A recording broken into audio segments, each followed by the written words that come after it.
Hello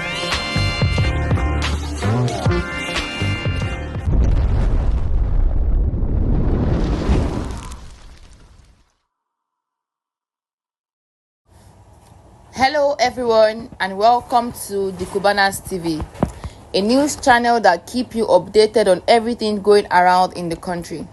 Here is the headline for today's news. No fear, NLC storms Wike's office after shutting down National Grid. See what they did that shocked everyone.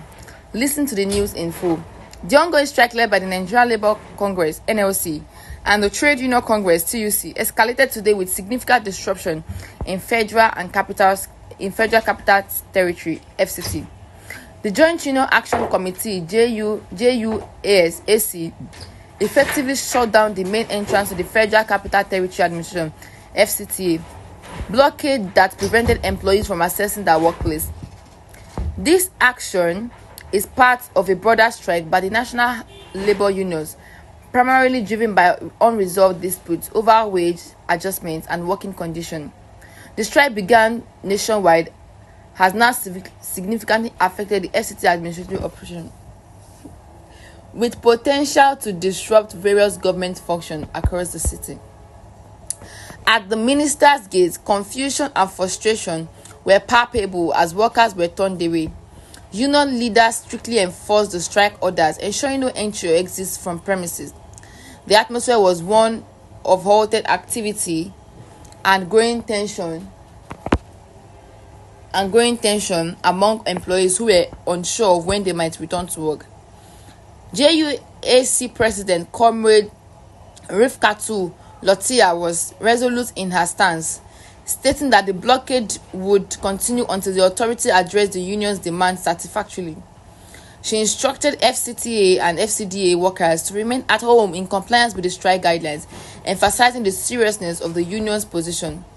The blockade at the minister's gate will remain until our demands are met. We've been patient long enough, Loretta declared. This strike is not just about the minimum wage or the recent electricity tariff hike. It's about the cumulative grievance that had been ignored by the authorities for too long. We have to enforce the strike as declared by the national bodies of NLC and TUC. Security operatives were stationed at the entrance of the FCTA and FCDA to maintain order, but their presence did little to ease the mounting tension. The strike has brought administrative functions to stand still, signaling a depending crisis within the federal government structure. The roots of this industrial action lie in prolonged and unresolved negotiations between the government and the labor unions over wage adjustment and better working conditions. Despite several rounds of talks, no concrete resolution has been reached, prompting the unions to take decisive action.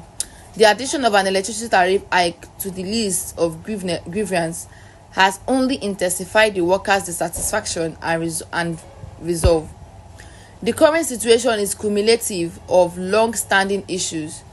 Workers have long been vocal about their dissatisfaction with the minimum wage, which they argue does not reflect the rising cost of living. Exactly. The recent increase in the electricity tariff has further strained household budgets, making the call for a strike inevitable in the eyes of many union members. As the strike continues, its impact is being felt across FCT. Government offices remain closed and public services are disrupted, causing inconvenience to residents and businesses alike.